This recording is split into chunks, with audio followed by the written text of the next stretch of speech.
Hola, ¿qué tal? Y sean bienvenidos a Historia en Minutos, el podcast donde vemos eventos importantes y no tan importantes de la historia mundial. Vamos a empezar con la efeméride del día de hoy. El 27 de noviembre de 1895, Alfred Nobel dispone en su testamento que las rentas de su fortuna se distribuyan en los 5 premios Nobel. Estos son el Nobel de Física, el Nobel de Química, el Nobel de Medicina, el Nobel de Literatura y el Nobel de la Paz. Un premio bastante importante y prestigioso para el que lo gana, y sobre todo mucha importancia para la rama en la que lo gana. Muy bien, dejando de lado el Nobel, esta vez vamos a hablar de algo muy importante que ya se los había adelantado la semana pasada, y eso es el Renacimiento. Un evento bastante histórico, bastante importante y bastante extenso, ya que el Renacimiento es un inmenso auge cultural por el interés de la filosofía, la erudición, la ciencia, los valores y sobre todo el arte y el arte clásica.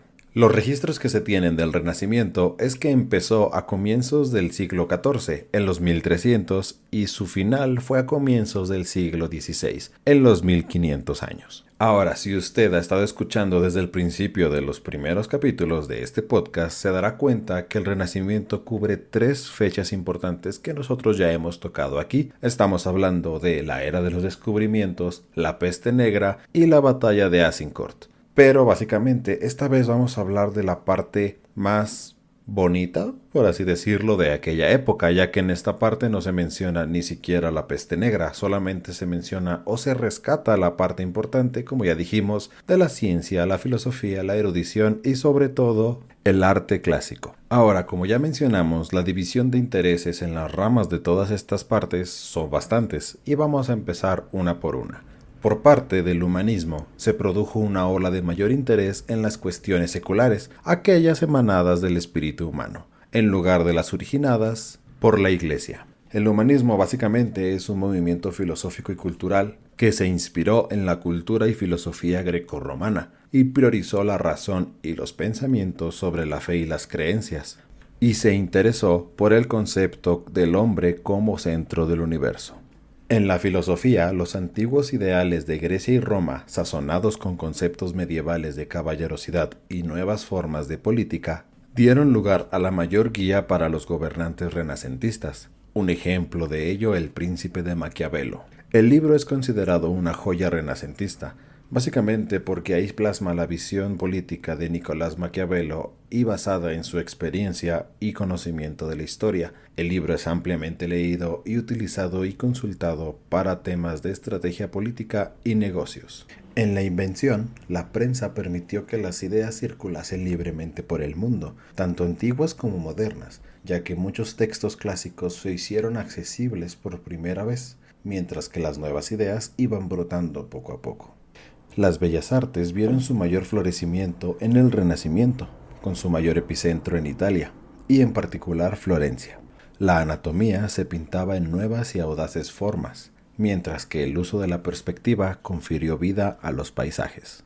También el arte de la escultura toma vida en el Renacimiento. 2 esculturas del joven guerrero David por Donatello y Miguel Ángel, el Hércules y el Caco de Bandinelli y los Moisés, Piedad y Esclavos de Miguel Ángel se consideran algunas de las más bellas obras que el mundo ha conocido. Y usted me dirá, bueno, ¿y eso qué tiene que ver con la Navidad? Bueno, básicamente son esculturas muy bien detalladas, muy bien hechas y sobre todo revolucionaron la manera en cómo hacer esculturas. Donatello y Miguel Ángel son unos grandes escultores y artistas básicamente. Tienen nombre de tortugas ninja. Por si usted no lo sabía, y un dato curioso es que las tortugas ninja tienen nombres de pintores famosos del Renacimiento, lo que es Donatello, Leonardo, Miguel Ángel y Rafael, haciendo honor o referencia a los grandes pintores del Renacimiento. Por parte de la ciencia, todos los avances científicos del mundo esperaban ser descubiertos. Estamos hablando desde la astronomía hasta la química y de la física hasta el cuerpo humano. Y sí, estamos hablando de esa parte, o no sé si usted se ha preguntado el cómo es que supieron que el estómago estaba en esa parte, o qué fue lo que pasó, o qué es lo que estaba haciendo la persona que supo cómo dibujar el cuerpo humano. Bueno, básicamente sí, en este tiempo fue cuando se dividió el cuerpo en muchísimas partes, cuerpo claro de cadáveres generalmente, y se abría y se empezaba a investigar y a ver todo lo que había dentro de nuestro organismo. En la arquitectura, el Renacimiento vio el encuentro de las teorías arquitectónicas clásicas de Roma y Grecia, con conceptos de diseño y decoración modernos. Al día de hoy, nadie sabe cómo se construyó Brunelleschi, la cúpula de la Catedral de Santa María del Fiore, en Florencia. En el ámbito de la guerra también hubo cambios en el Renacimiento, y uno de los más grandes fue la pólvora, ya que fue perfeccionada en China. Después de eso había llegado a la Europa moderna, y hacia mediados del siglo XV las armas de fuego comenzaron a modificar por completo las reglas de la guerra. Claro que estamos hablando de la parte de los primeros fusiles de asalto, los que disparaban una bala o cosas así, pero ya era bastante avanzado en ese tiempo, ya que era una bala contra una flecha o contra una espada. Básicamente era más eficiente. Ahora, dentro del Renacimiento hay una pequeña rama que se llama Alto Renacimiento. Esta, desde la década de los 1490 hasta 1527, tres grandes artistas, y aquí entra Leonardo da Vinci, Rafael y Miguel Ángel, destacaron, aunque también proliferaron decenas de nombres ahora célebres como Botticelli, Tiziano, Donatello y Giotto. Pero aquí lo importante es que fue suficiente lo que hicieron para marcar esa pequeña diferencia del Renacimiento y el Alto Renacimiento. Y estamos hablando que ellos nada más hicieron pinturas y esculturas, no hicieron ningún aporte a la ciencia o algo que tal vez digan ustedes, bueno, va a ser algo importante en el futuro. Básicamente hicieron las pinturas más famosas de hoy en la actualidad y por supuesto las más caras. Estas son las ramas más importantes y las más destacables dentro del Renacimiento, pero hay una otra pequeña, pero muy pequeña parte dentro del Renacimiento, y este es el Renacimiento nórdico. Este básicamente floreció un poquito más tarde, a partir de los fines del siglo XV, o sea, unos 100 años antes de que se acabara el periodo que tiene el Renacimiento. Y esto fue en Holanda, Bélgica, Francia e Inglaterra, dando artistas como Bruegel, Durero, Holbein y Van Eyck.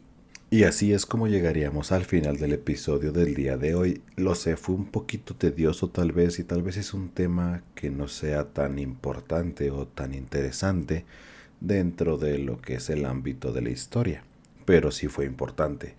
Básicamente, si te gustan las pinturas o el arte como tal, el Renacimiento es una buena época que puedas ver y descubrir para que veas unas obras que tal vez no conocías y de artistas que también no conocías.